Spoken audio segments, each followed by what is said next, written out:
Satish Kumar. Microsoft Excel tips and tricks video number 1. First video ku ungala வரவேற்கிறேன். முதலாவது video.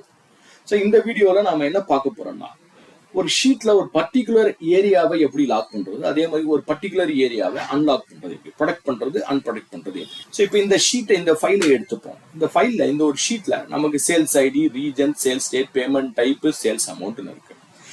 இந்த ஃபைலை நான் என்னோட டிஸ்கிரிப்ஷன்ல ஷேர் பண்றேன். நீங்க டவுன்லோட் பண்ணி ப்ராக்டிஸ்க்காக யூஸ் பண்ணிக்கலாம். ஸோ இது முக்கியமான டேட்டா. இதை வந்து என்னோட நான் யாருக்கும் அனுப்புறேன், என் யூசருக்கு அனுப்புறேன். அவங்க இது எடிட் பண்ணக்கூடாது. ஆனா இந்த எஃப்ன்ற காலம்ல அவங்க எடிட் பண்ணலாம். எஃப்ன்ற காலம்ல அவங்க டேட்டா ஏதாவது என்டர் பண்றது, எடிட் பண்றதுலாம் பண்ணிக்கலாம்.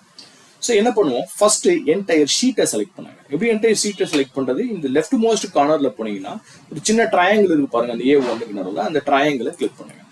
அப்படி இல்லையா, ஷார்ட்கட் கீ என்னன்னா எம்டி செல்ல கர்சர் வச்சுட்டு கண்ட்ரோல் ஏவும் பிரஸ் பண்ணலாம். உங்களுக்கு எது ஈஸியா இருக்கோ அதை பண்ணிடுங்க. அடுத்தது செலக்ட் பண்ணிட்டு அப்புறம் ஃபார்மேட் செல்ஸ்க்கு போகணும். எங்க எப்படி போகலாம், ஃபார்மேட் செல்ஸுக்கு எம்டி இந்த ஏரியாவில் வச்சுக்கிட்டு ரைட் கிளிக் பண்ணுங்க. அந்த ஏரியாவில் வச்சு ரைட் கிளிக் பண்ணா மெனு அப்பியர் ஆகும்.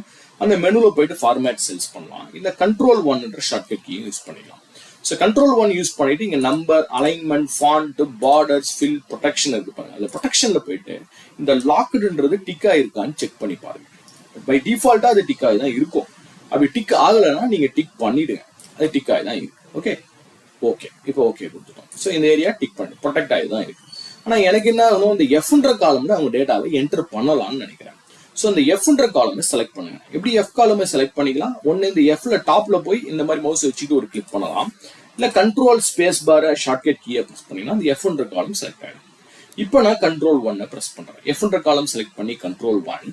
இப்போ நம்ம என்ன பண்றோம், இந்த லாக்கை எடுத்து விட்டுறோம். ஏன்னா இந்த காலம்ல அவங்க எடிட் பண்ணலாம். அவங்க எடிட் பண்ணலாம் இல்லையா இந்த காலம், அதனால இந்த லாக்ன்றது எடுத்துட்டு ஓகே. ஸோ இப்போ அந்த ஏரியா அன்லாக் ஆயிடுச்சு.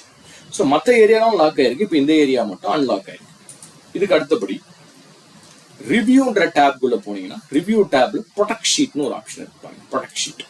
ஸோ இந்த ரிவ்யூன்ற டேப்ல போய் ப்ரொடெக்ட் ஷீட்ன்றதை கிளிக் பண்ணுங்க. நான் கிளிக் பண்றேன், ரிவ்யூ ப்ரொடெக்ட் ஷீட். ஸோ இப்போ நீங்க பாஸ்வேர்டு கேட்குது. பாஸ்வேர்டு கொடுக்கறதுக்கு முன்னாடி உங்க சிஸ்டம்ல பாத்தீங்கன்னா இந்த செலக்ட் லாக்டு செல், அன்லாக்டு செல் ரெண்டுமே டிக் ஆயிருக்கும். கரெக்டா? ஸோ இதெல்லாம் பண்ணுங்க, இந்த செலக்ட் லாக்டு செல்ஸ் அன்செக் பண்ணுங்க, அன்டிக் பண்ணுங்க. அன்டிக் பண்ணிட்டு இப்போ பாஸ்வேர்டு கொடுத்துருங்க. Just give the password. Password கொடுத்துட்டு பாஸ்வேர்டு ஞாபகம் வச்சுங்க, ரொம்ப இம்பார்ட்டன்ட். ஓகே, திரும்ப அதே பாஸ்வேர்டு கொடுக்குறேன். ஓகே. ஸோ இப்போ இந்த ஏரியா லாக் ஆயிடுச்சு. இதனால என்ன அட்வான்டேஜ் பாருங்க, இப்போ இந்த எஃப்ன்ற காலம்ல நான் போய் ஏதாவது ஒரு டேட்டாவை டைப் பண்ணணும்னு நினைக்கிறேன். நம்ம ஏதாவது ஒரு டேட்டாவை டைப் பண்ணணும்னு நினைச்சா எஸ் டைப் பண்ண முடியுது. இதுவே நான் ஜி காலமுக்கு என் கர்சரை பாருங்க, ஆக்சுவலா நான் மவுஸை யூஸ் பண்ணி ரைட்ல மூவ் பண்றேன், லெஃப்ட்ல மூவ் பண்றேன், மூவ் ஆகல. கீபோர்ட்ல மூவ் பண்ணி பாக்குறேன், மூவ் ஆகல. மவுஸை கிளிக் பண்ணி டிராக் பண்றேன், மூவ் ஆகல. ஸோ இந்த பர்டிகுலர் ஏரியாவை மட்டும் தான் நீங்க எடிட் பண்ண முடியும், மற்ற ஏரியாவை நீங்க எடிட் பண்ண முடியாது. ஸோ திரும்ப கொண்டு வரதுக்கு நம்மளாம் அன்ப்ரொடெக்ட்ல போயிட்டு திரும்ப பாஸ்வேர்டு கொடுத்தீங்கன்னா நீங்க ப்ரொடெக்ஷனை எடுத்து விட்டுடலாம். ஓகே. ஸோ இந்த வீடியோ வாட்ச் பண்ணதுக்கு நன்றி. அடுத்த வீடியோவில் சந்திப்போம்.